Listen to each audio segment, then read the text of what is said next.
राज्याचे कृषी मंत्री दत्तात्रय भरणे आपल्याबरोबर आहेत.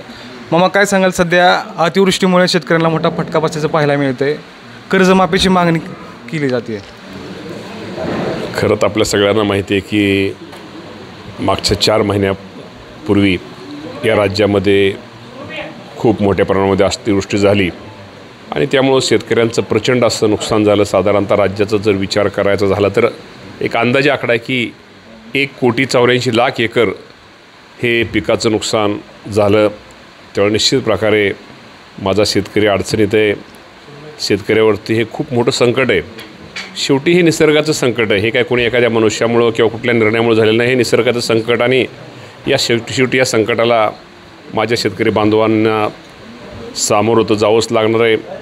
आणि या राज्याचे मुख्यमंत्री देवेंद्र फडणवीस साहेब असतील, एकनाथजी शिंदे साहेब असतील, अजितदादा पवार साहेब असतील, या सर्वांनी या अडचणीत असणाऱ्या शेतकऱ्यांना काय त्यांचा कुठला निर्णय घेतला पाहिजे आणि कुठला निर्णय घेतल्यानंतर माझ्या शेतकऱ्याचं हित आहे हे सगळं जाणून निश्चित प्रकारे आम्हा सर्व मंत्र्यांना, पालकमंत्र्यांना प्रत्येक जिथं अतिवृष्टी झाली त्या प्रत्येक ठिकाणी जिल्ह्यामध्ये जाण्याचे त्यांनी सूचना दिल्या. त्याप्रमाणे सगळे पालकमंत्री, कृषी मंत्री आणि मी स्वतः अनेक जिल्ह्यामध्ये जाऊन शेतकऱ्यांच्या अडीअडचणी जाणून घेतल्या. फील्डवर झालेल्या नुकसानीची पाहणी आम्ही सर्वांनी केलेली आहे आणि हा सगळा अहवाल मुख्यमंत्री साहेबांना दिल्यानंतर स्वतः मुख्यमंत्री पण, दोन्ही उपमुख्यमंत्री हे पण स्वतः शेतकऱ्यांच्या बांधावरती जाऊन शेतकऱ्यांच्या नुकसानीची त्यांनी सगळ्यांनी माहिती घेतली आणि त्याप्रमाणे आपल्याला माहिती आहे की खूप मोठं पॅकेज या राज्याचे मुख्यमंत्री देवेंद्र फडणवीस साहेबांनी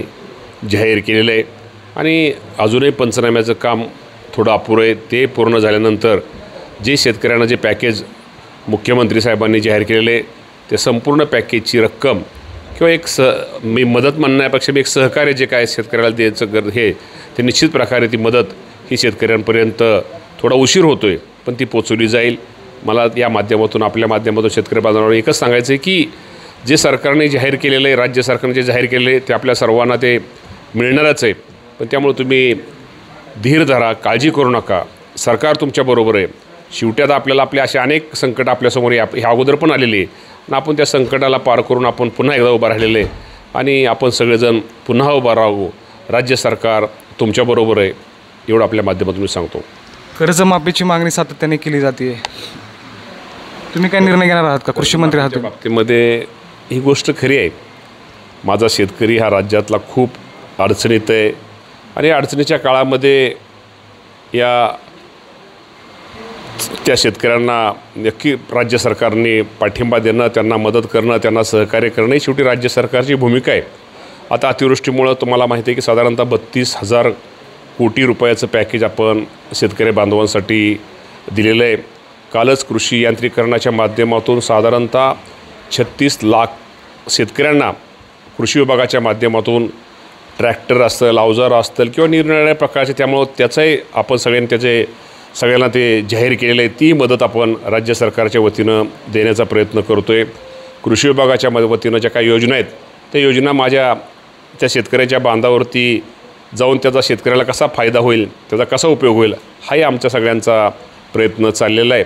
आणि आपण जो विषय घेतलेला आहे, आता पहिला विषय तो अतिवृष्टीमध्ये जे नुकसान झाले त्या शेतकऱ्याला उभा करणं आहे. पण आपण जो म्हटला कर्जमाफीच्या बाबतीमध्ये निश्चित प्रकारे या राज्याचे मुख्यमंत्री, दोन्ही उपमुख्यमंत्री हे योग्य वेळी योग्य निर्णय निश्चित प्रकारे घेतील आणि शेतकऱ्यांना काहीतरी एक वेगळ्या प्रकारचा एक आधार देतील.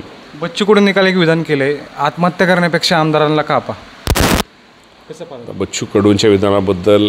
हे दिवस अडचणीचे आहेत. हे दिवस शेतकऱ्यांच्याला उभा करण्याचे आहेत. त्यामुळे कोण काय म्हटलं आम्ही ह्याच्याकडे लक्ष न देता शेतकऱ्यांना कसं जास्तीत जास्त मदत होईल, शेतकऱ्याला कसं जास्तीत जास्त सहकार्य होईल ही आमची भूमिका आहे. त्यामुळं कुठल्या विधानावरती माझ्यासारख्याने स्पष्टीकरण देणं योग्य होणार नाही. तुमच्या तालुक्यात त्यांनी सभा पण घेतली आणि अजित पवारांचा शेवट म्हणून तुमचा उल्लेख केला. त्यांनी माझे मित्र असल्यामुळं, ते अतिमित्र असल्यामुळं कदाचित तो त्यांनी विचार केला असेल का बच्चू कडू आमचे मित्र आहेत.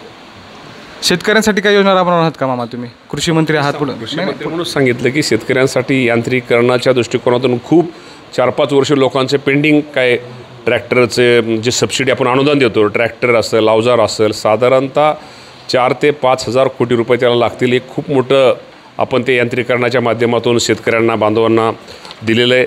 जर आपण राज्याचा विचार करायला तर कृषी यांत्रिकरणाच्या घटकासाठी साधारणतः 31 कृषी घटकासाठी 33 लाख 11 लाख शेतकऱ्यांना त्याचा आपण त्या ह्याला मंजुरी देणार आहे.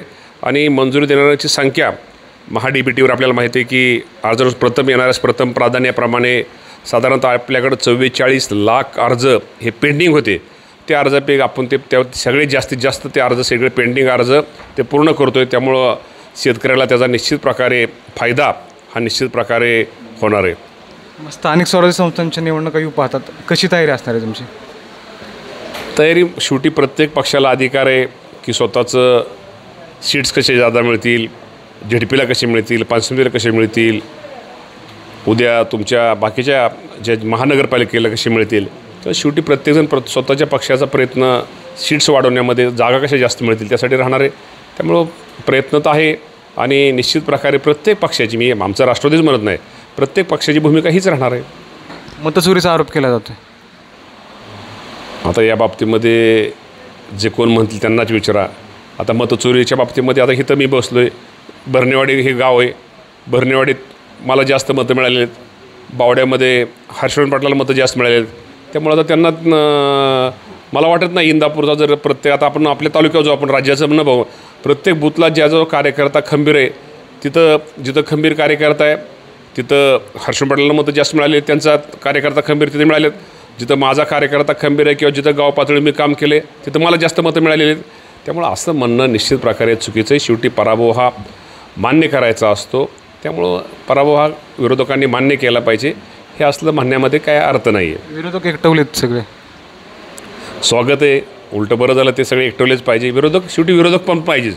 काम करताना जर सरळ सगळे एकाच मार्गाने काम झालं तर शेवटी विरोधक आल्यानंतर आपल्या काय शेवटी काम करणारा माणूस चुकत असतो आणि शेवटी विरोधक असल्यानंतर आपलं कुठं जर काम करताना कुठं काय चुकलं तर ती चूक आपली त्यांच्यामुळं लक्षात येतं. खरं तर विरोधकांचे आभार मानतो की त्यांच्यामुळे आपली चूक काय काम करताना एखादा माणूस चुकला, काम करणारा माणूसच चुकतो आणि काम करताना एखादा माणूस चुकला तर आपली चूक लक्षात येते, तर आपल्याला ते दुरुस्त करता येते.